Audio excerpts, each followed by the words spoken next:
Welcome to Pretty Lies and Alibis. Join us as we seek the truth and travel the long road to justice.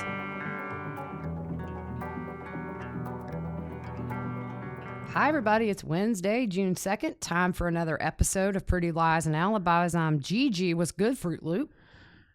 Yogi Bear. Oh, man. So my neighbor last night calls me. I was actually driving to meet you to get my girls.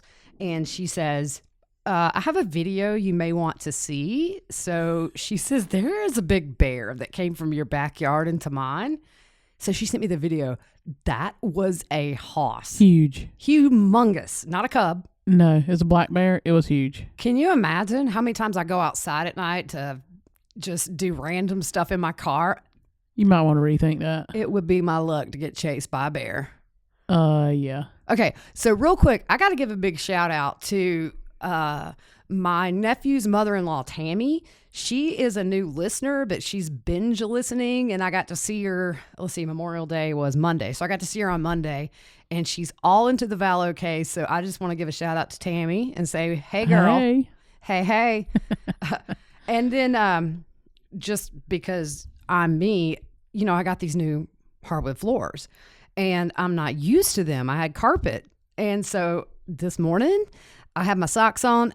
Literally did a split. You gonna have to get them gripper socks. You're not kidding. I couldn't them even hospital socks. Okay, could not even stand up. I had to work my leg back to the center position because I pulled something in my left leg. You old. Oh man, your mama's old, but still, I'm not even gonna argue with you on that because I'm feeling it. So eventually we're gonna have a P.O. box, and I'm gonna say, y'all want to send her some gripper socks? send her some of them hospital gripper socks. Send her some ibuprofen while you're at it, and some icy hot. Yeah. Oh my goodness. Okay, so you need to tell these people about our. Well, I'm gonna put this on you to pronounce it. The punctuation. It was me. We had some punctuation that was missing from our last episode, and poor Zach Cox was on the receiving end of it. Chewing the fat. So sometimes when you're labeling something, like if you're saving a file, it won't let you put punctuation in. So normally I change it when we're going to put the name of it out there. It'll let you put whatever you want. And for some reason, I forgot to put any kind of punctuation. So we were chewing the fat, Zach Cox. Sorry, Zach, we were not calling you fat. No. We just forgot the colon. Exactly. Sorry about that, bud. Wonder who named that a colon. I don't know. Yeah. I don't know. The other colon is just not pleasant. I know, right? So let's name these two little dots a colon. Yeah, look, yeah. I mean, okay. So just a huge thank you to everybody who has sent in the LDS Church's position on mental health. Oh, yeah. We had so many people, some people who are mental health professionals, and they are in the LDS Church. I mean, just all kinds of stuff. Yeah, good stuff. We're going to start weeding through that, and then that'll be on a future episode. You mean reading or weeding? Weeding through it. Weeding? Or weeding? No, I did not mispronounce reading. I'm going to kick you under the table. We're going to weed through all that stuff and make an episode out of it at some point. So what's some future dates we got coming up? Okay, so old Chatty Boy, his arraignment's coming up on June 9th at 10:30 Mountain Standard Time. That is 1 week from today. That is the day they found the kids' bodies, the day Chad was arrested, and also the day Pretty Lies and Alibis was born. I know, and we spent 2 hours in a closet. I know, with an iMac microphone and speakers, but so It's a really big deal for us. Yeah. We started off thinking it would just be a few listeners, and here we are almost a year later coming up on 100 episodes. So I think next Wednesday, we're just going to have a really big episode. Yeah. We're just going to kind of sit back and talk about different things we've covered and kind of where we were and where we are now. Do you remember Taylor, your daughter, had to listen because sometimes the signal would drop out because we were live back then. Yeah. We did straight up live, and Taylor would have to listen, and then she would come in and wave at us and say, it's not working. Yeah, it was just so crazy. And now we've got fancy equipment, and we've got a whole studio in my house. So it's just crazy. Yeah, it's been fun, though. And it's all because of all you listeners, and we really appreciate it. Oh, yeah. We have a few more stickers left before we have to reorder. So if you want a sticker, just shoot us an email, prettyliesandalibis@gmail.com, inbox us on social media. We had a couple of people who have not gotten theirs yet, so I'm just going to resend just to be safe. Somebody in Roebuck, South Carolina, which is, I'm not sure where Roebuck is. I think it's toward Columbia that way. Yeah, that's what I was thinking too. Yep. So if you have not gotten your sticker, we did send a couple to Australia and the UK. May take a little longer, but if you're in the States and you haven't gotten your sticker by now, just let us know and we'll shoot you another one out there. Yeah. So the new hearing is Lori's hearing. Is going to determine if she's fit to proceed. So that's June 16th at 9 a.m. Mountain Standard Time. Yes. And just a quick thing, Lori Hellis, who we recommend you sign up for her newsletter. She's a ex-criminal defense attorney who weighs in on some of this stuff that we just don't know because we're not lawyers. Yep. She thinks that what's going to happen is that Judge Boyce will order another evaluation. As we know, Rob Wood is contesting these findings. He don't buy it. And we're going to get down. This episode mainly is going to be about the competency stuff again, because there so many videos like Court TV and Scott Reich and all these guys are doing videos on this, and we're learning stuff. And we're going to post all the links to all the things we talk about today. We're starting to do that in YouTube as well. But it gives a lot of perspective to where I think we can all relax a little bit and not assume she's never going to go to trial for these things. Oh, yeah. Yeah. So what about yesterday? So that was when Means, the stuff he was supposed to, I just lost my train of thought. Oh, that Melanie Gibbs subpoena, he had said that yesterday, June the 1st, was when all those things were due to him. Yeah. And we haven't heard anything. We haven't seen anything that he's posted. Now, if Melanie Gibb would have retained an attorney for this in an effort to quash that subpoena, we wouldn't know about it on the Idaho judicial pages of interest, I don't think. Yeah. Means would have to file something. It's not going to be anything that Melanie Gibbs' lawyer files if she has gotten one. But the deadline for that has passed. And so who knows what's going on with that. We'll keep an eye out. Oh, yeah. And what were you saying? Sorry. No, I was going to just jump to this next thing. Yeah. And the one thing I've read a lot lately is a lot of people still theorize that Ty Lee was killed in Yellowstone, and I just don't buy it. I don't either. I don't think they would be stupid enough to have JJ in the car, kill her, put her body in the truck, stop for food, and then go back to Rexburg. I just feel like Ty Lee was killed in the middle of the night at Lori's apartment, just from what we gather. Yeah. Although you did have that gunshot at Chad's, which maybe that was his excuse for the raccoon, where he could send that text to Tammy. Maybe a neighbor would hear it. I don't know. I just don't think she was shot and killed at Chad's. I think the murder happened at Lori's apartment. Yeah, I think the times where Alex was there kind of lines up with something. Yeah. So, yep, I agree. There's too many cameras and stuff at Yellowstone, I think. Yeah, I think so too. Yeah. Even though it's remote, I mean, it would be risky because you don't know where they have trail cams up. They try to catch people poaching and, doing things Getting they shouldn't off the do. path. Yeah, right. So look, they're stupid. I mean, the morons took their phones with them everywhere they went to commit crimes, it seems. You so small. But I don't think they would be that stupid. But that's just my opinion. I think, too, maybe it would become a federal case at that point. That's federal land. Oh, yeah. And we've heard nothing about that. So no. But I just kind of wanted to talk about it. Yep. So remember, these charges aren't going away. And we talked about this a little bit earlier. She's going to face trial.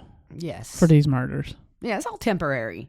Yeah. And one thing I think, too, is Rob Wood is going to pull in probably jailhouse calls, videos where she's met with people virtually. I mean, there's so many other things that they can use to determine competency. And so I think if she's having any kind of jailhouse conversations with anybody and she's there and she's talking to them, I think Rob Wood's going to pull that in and say she's playing. Oh, yeah. Playing possum, as we say in the South. Well, like I messed up what was it? The last podcast I said Lucretia instead of Letitia. You did. Yeah, I did. I messed that one up. But, I mean, look what she did. She got up wandering around, flipping the lights on and off, all that kind of stuff. Right. Yeah, she was overacting. Oh, yeah. It was like a B-rated movie where some horrible actress is trying to act crazy. Yeah. But, the one thing I was thinking about, they can go into court and argue competent, not competent. Is she crazy? Is she not? But ultimately, it's going to come down to a jury. And it doesn't matter. I think what's going to matter is just what do they think? I think you can call every expert in the state and argue both ways. It's just going to depend on what this jury hears and believes. And maybe they do take this into account. Maybe they don't. I think with the seriousness of the crimes, the planning that took place before, because it doesn't matter if she's competent now. It's going to be about her mindset at the time of the murders. Oh, yeah. And I still go back to what I said last time. I mean, and we don't know for sure because nobody's said, she tried to commit suicide or whatever in her cell. But why do you do that? Because you realize, something, I've done something bad, whatever. Yeah, I don't want to live anymore. Or just being simply unhappy with being confined. Oh, yeah. Like, okay, what's going on. Yeah, I agree. Yeah. And suicide, I don't care if you're who you are. It's a terrible thing to do. But so we're not making light of it. No. It's just we don't know what has happened. And there's such a narrow window. It's just mainly on a basic level. Does she understand the charges against her? Does she understand the proceedings, the role of the defense attorney, the role of the prosecutor, and the role of the judge? Okay, this is what I want to know.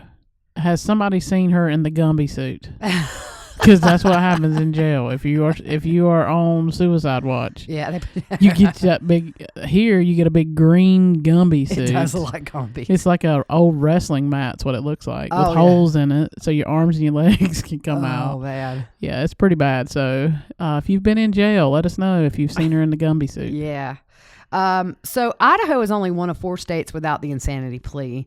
I watched an interview that Nate Eaton had where he had one of the ex-attorney generals of Idaho who was in that role in the 1980s when it was taken out. And he said the main reason was abuse of the plea. He said anything from traffic tickets to murder, people were pleading insanity. So I was speeding. Yeah. I was crazy. I went temporarily insane when Motley Crue was on and I was jamming out and got a lead foot, Yeah. So we're going to get into that a little bit more, but KOLD in Arizona spoke to Kay and Larry just after all this happened with the charges. And okay. So Justin Lum did, and then they talked a little bit to KOLD, and we're just going to relay what they told them. Gotcha. So remember, the prosecution can test the results. Contest the results, and they will have her evaluated by their own expert. That's big. Right. Yeah. I mean, it was a licensed clinical psychologist that deemed her incompetent right now. I bet Rob Wood's going to get some PhD psychiatrist, doctor, top of the line person to do their own evaluation. Oh, yeah. It's not going to be small potatoes person. It's going to be somebody who's done this in a criminal setting, I bet, for years. Yeah, but like you said, they're going to look at the whole thing. I mean, she's on camera all day. Exactly. So they're going to look at the whole thing. That's a good point. Yeah. Not only are you looking at calls, but yeah. You're in a fishbowl. Exactly. I mean, yeah. Yeah, that's a good point. Yep. So they've been in Rexburg and were there when the charges were announced. That was Kay and Larry. Yep.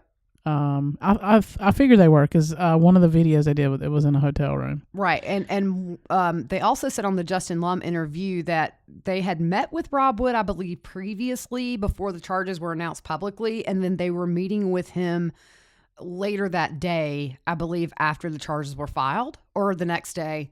So I guess he was going to start breaking things down for them. I'm sure there are facts they know we don't. Oh, yeah. So I'm sure Rob Wood kept them up as good as he could as far as being in the know. For sure. They were disappointed that the hearings were stopped, but they really expect the hearings to resume. And I'm sure that comes also after Rob Wood has assured them she's not going to get away with this. Oh, yeah. Yeah. I mean, she's not. No. Like, this is just a delay tactic. Well, I mean, in one of the, I believe it was, I can't remember if it was on Nate Eaton's interview he did or Court TV, but I believe it was Nate. But he said that I believe he was a prosecutor in Bonneville County in Idaho. And he said in the history of that town, only one defendant, to his knowledge, was ever deemed just incompetent forever. It doesn't happen. No. And that's a lot of people who have been tested for competency over however many years. I mean, probably 100 or more. Oh, yeah. So a lot of it is just now people going on reassuring the people emotionally invested in the case that this isn't the end. This is a stall tactic. Oh, yeah. For me, I think it's a stall tactic. I totally agree. So Larry said the case went from being slow as molasses to warp speed in a few hours. Boy, was he right. I know, right? When those charges came down, it was probably one of the busiest days we've had as a podcast, trying to go through all the charges, look at what was presented, what little bit that they allowed out that was presented to the grand jury. And then we had everybody coming on, giving opinions, lawyers, and all that good stuff. So it was just a busy day, and he was right. It went from nothing to the announcement to, like you said, warp speed. Oh, yeah. So Kay said that the stalling with the incompetency filing is keeping them from getting JJ's body back to lay him to rest. And she said that's torture. Yeah. That is bad. I don't understand why a competency hearing would stall that, but I guess there's obviously things we don't know. Yeah. But I mean, they've had these bodies we're a week shy of a year. And I know that they would just want to bury these kids. Oh, yeah. Because that is a lingering thing, I'm sure, every day to know that they're not at rest. And yeah.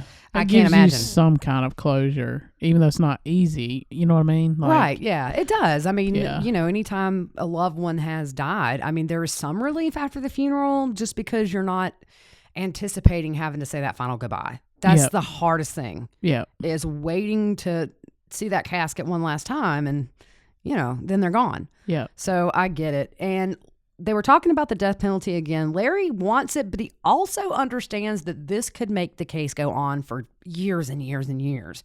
And Kay said she wants it, but she also said that could change based on the more they learn. So, I think for them, they want it, but at the same time, we've always said it's so hard on these families. Oh, yeah. To have to go through the system for so many years, so many court hearings to where, if they're found guilty, which I think they will be, it kind of goes away. They may have an appeal, but for the most part, you don't get all of these automatic appeals. Yeah. So I think it's a blessing and a curse. I totally agree.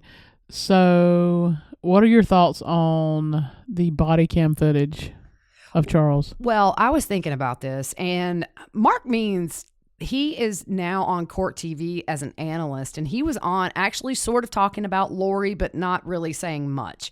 But I just thought back to that body cam footage of Charles. It was the night, I believe, they got rid of all of his stuff. He talks about she's a supreme being. She can kill me with her mind or whatever. I totally anticipate at trial, Means is going to pull all this stuff in. And maybe even like what Zach Cox was saying, which is there was a point where she's immortal. She doesn't have to go potty. She doesn't have to eat. I just was thinking, I still think, oh my gosh, try that for a week and see how that goes for you, really. That's what I'm saying. That's the dumbest thing I've ever heard. Yeah. And, at one point she says there's a lot of darkness on earth and it's coming after her for no reason. And then she talks about Kay changing the policy. So it's like, we know why you're mad. We know why you got darkness, evil. Yeah. But then you think about so many people said, well, now I think we all know she had major problems to where a year ago or, 6 months ago, I would have said she was a good mom. But now the more we've learned, we can say she was always manipulative. And even Colby said his childhood was kind of chaotic. And Charles was kind of the only piece he had as a kid where he provided stability for all of them. I just see the body cam footage, stuff that Zach has said in interviews that I'm sure he's told authorities prior to giving interviews. I see Means bringing that into trial because even though there's no insanity defense, we'll talk about it in a little bit. You can still argue mental illness. Yeah. So I think it's going to be an uphill climb for Means. Really, I just do. Her actions before and after are going to just ruin that. Oh yeah. Cause look what you planned to leave. You planned, you were in Hawaii, et cetera, et cetera. Oh yeah. And not only that, but you're on the phone with Melanie Gibb, now that was Chad. Hello, sweet Melanie. It was like Hannibal Lecter. I know. Hello, Clary.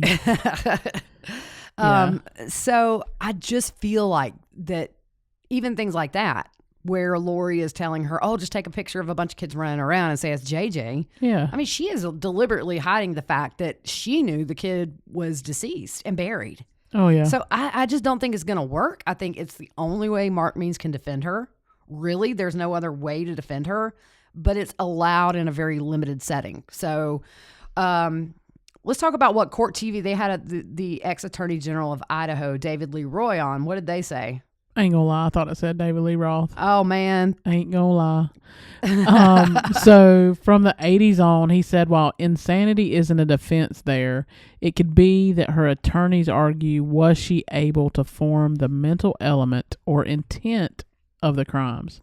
Yeah. You can have psychiatric testimony, but it is limited. You can also do what they're doing now, asking the judge to rule on competency. You don't have to do this next part. I know we've already said that. Sorry. No, that's all right. Means, who was also on this episode, says the reason he thinks it was abolished is due to the money that Idaho had to pay out for evaluations. That had to get expensive. Well, yeah. I mean, if you've got people that have a traffic ticket that want a mental competency evaluation as opposed to paying $200, you're paying a doctor.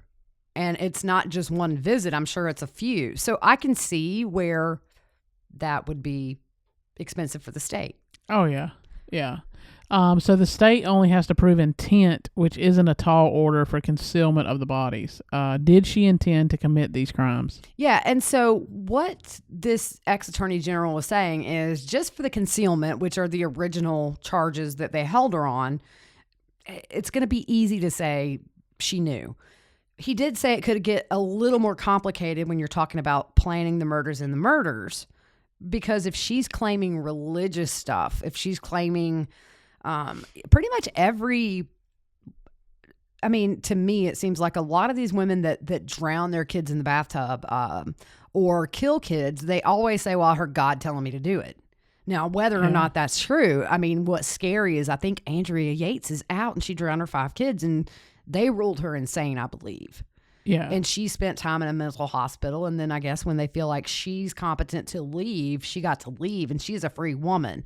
Don't think that'll happen here because there's no insanity defense. Nope. It's if the worst case scenario literally is if competency can't be restored, she's going to be in a mental hospital the rest of her life. That's kind of the worst case scenario, or in the Department of Corrections, kind of their, what they would call a high risk unit, essentially. People that are just out of their mind crazy. But neither one of those are anticipated to ever become a problem when it comes to Lori Vallow. No. Yep. Nope. So specific intent, what that means is what Mark Means could argue is that she didn't know right from wrong when she committed the crimes, just being out of touch with reality. And it's just not going to be easy for him to argue this. And the ex-attorney general said it's just not successful. It's not a successful argument that the jury buys. So like I said, it comes back down to a jury, and they're people like you and me.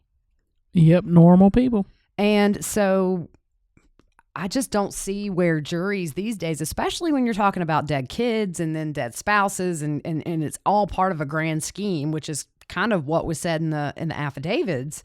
I just don't think you're going to get any sympathy from a jury of 12. No. And I don't think you're going to get a jury of 12 to agree it was mental and she gets off. I don't think so either. Nope. Yep. I just don't think it'll happen. No. Yeah. I mean, you still planned the murders. You knew death would happen to another human being. And Vinny on Court TV, he said, even if you say they're zombies and you had to release them, you still planned their deaths. That's first degree murder. And lied about it. And lied your little... Covered it up. Lips off. Fled the scene. Fled the state. Yeah. I mean, and when Means was on Court TV, he just said there's an order. The state's contesting it. And they had other attorneys on at the same time, kind of in their little Brady Bunch boxes. And both attorneys just essentially said, with Mark Means listening, at some point she'll be restored. Yeah. They didn't have Mark on TV when they said that, though. You just told your age. Oh, You talking about Brady Bunch? dude, It was the original show. I have found like the whole series online, and I have been watching it at night I ain't gonna lie. right before the first 48. I love the Brady Bunch. Oh my gosh, it was so wholesome. Yeah. I always wanted a Alice, like a maid in our house that I just know, right? helped you decide between right and wrong, and also could whip up a good apple pie. Oh, yeah. How awesome would that have been? Oh, yeah. I always liked that little room, that little den off the kitchen. They always sat in and like did their homework and stuff. Yeah, oh yeah, Yeah. And the backyard was really cool, too. yeah. Marsha. Don't play ball in the house. My nose. So Mark Means just said that it's insane that Idaho doesn't have the insanity defense. Blah, blah, blah. Here I go. Oh boy, y'all. He said that the insanity defense has been around since Adam and Eve, and I don't know where he went with that. Is he saying that Eve was insane because she ate the apple or something? Is he saying women are insane? What in Come the on, world? Mark. Mr. Means, what you mean, dude? Yeah. And he said just it's 2021 and they need to bring it back because mental illness is a serious issue and it has to be taken into consideration. And he said it's an embarrassment to the state of Idaho that they don't have it. Well, I mean, it was written. The law was changed. Right. So he could file motions to have yeah. it. Could he not like go to the Supreme Court and say, hey, we need to revisit this? I guess so. I just feel like it's such a crutch. There are people out there who commit crimes that are truly insane, but the ones who go into it knowingly are a dime a dozen. Oh, yeah. I think that, I mean, put out two hands and you're going to have a lot of fakers in one hand. Yeah, my big thing is if you try to hide it or lie about it, you know what you're doing. Right. Okay. So take, for instance, you remember the guy in Florida? He was on bath salts and he literally ate somebody's face off. Yeah, I remember that. Okay. That's temporary insanity to me. He took a drug. He was not in his right mind when he did it. I think that is a perfect example to me of temporary insanity. Something totally altered his brain.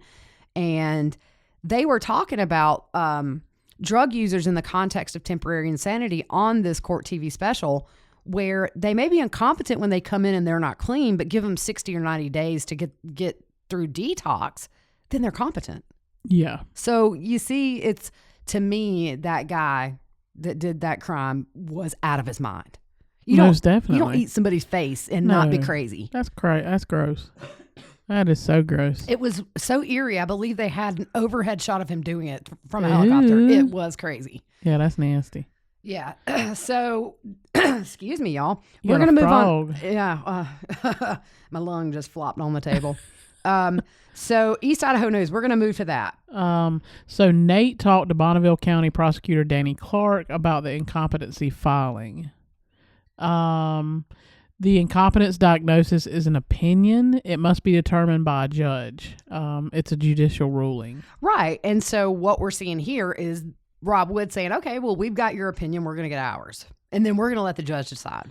We're going to get the truth, son. You can't handle the truth. So Danny Clark, who is the former Bonneville County prosecutor, he said competency doesn't mean she's free from mental illness. You can still have mental illness and be competent. It's not if you have one, you have to have the other. It's whether or not she can just understand the proceedings against her. And they're very basic. It's not like she has to be able to quote law. It's not like she has to be able to pull up Idaho statutes, the numbers like they do off the top of their head. She just really has to understand the process on a very, very elementary level. She has understood so far. Yeah, exactly. I mean, they asked the question, do you understand the charges that have been made against you or whatever? And you answer yes. Right. So, yeah. And all she has to do is understand the basic principles. So, I mean. Yeah. But what happens if the judge agrees, that he agrees with the original assessment that she's incompetent? So the proceedings against her are stopped for up to 90 days. She'll be placed in a facility for treatment for restorative. Restorative treatment. This is the most common thing to happen. Right. And at the end of those 90 days, we talked about this on the last episode, but if she's found not to be competent, the hold is extended usually for about an additional 180 days. And then she would just have to undergo that same process to restore that competency. So it's going to be therapy, it's going to be drugs, and all that, like we said, Judge Boyce can order she take oral medications, whatever kind of medications they're going to give her, and see if that restores her competency. Now, somebody did comment they still do shock therapy in Idaho, so they were crossing their double fingers that, we hook her up. Hey, like Kay and Larry and yeah, the others hold some of that. Exactly. Yeah. So let's say they determine she isn't competent.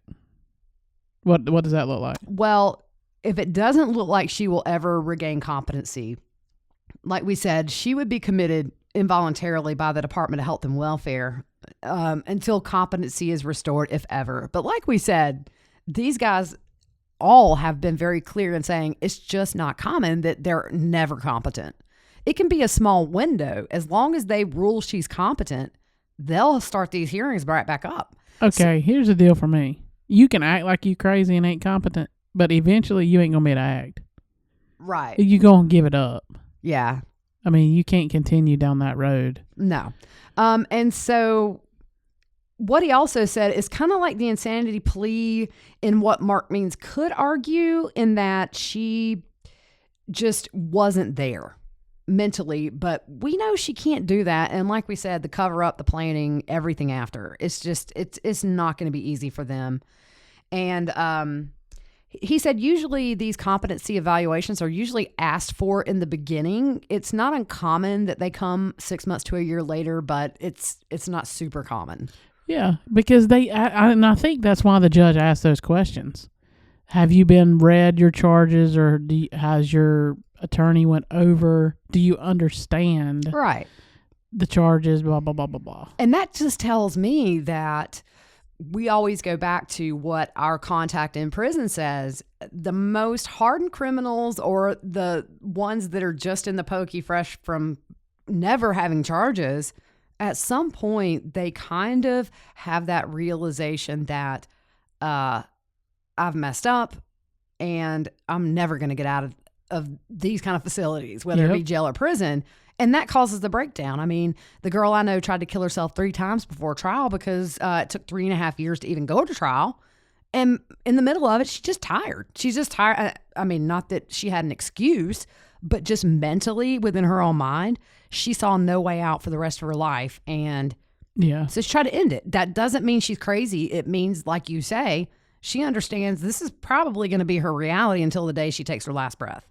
That's not a pleasant thought for people who are guilty or anything. I mean, that's something that they have to work out in their head. And I think the minute that you realize you're not wiggling out of this like you've done everything else, you're going to have a bad day. Oh, yeah. So you're going to say, oh, no. Right. But ultimately, like we said, it's up to a jury. And you're going to be hard-pressed to find a jury that's not going to hear all this big, huge plan. And there's so much stuff we don't know that's probably going to shock the system when we hear it. No, sorry, I don't buy it. No. So that's kind of all we had for today. On the next episode, we are going to go through the witness list that was at the grand jury. What we've done is we've researched and found out who pretty much everybody is. There were a couple of people, though, that were BYU students that I couldn't figure out how they fit. And then I thought, what if they saw Chad and Lori on the track or saw them around campus being lovey-dovey? Oh, yeah. Before Tammy died. So we're still trying to look into those two, but that's kind of all I could think of. Oh, I totally agree. Because Tylee never went there, obviously, and she didn't know anybody that we know from there. So anyways, but so we will see you guys on Sunday. We're working on a few things already. Yep. And if anything new comes up, we'll tweet it out, Facebook it. If it's really good, we'll hop on for a sweet tea session. Yep, sounds good. All right, you guys have a great rest of your day, and we will see you on Sunday. See you.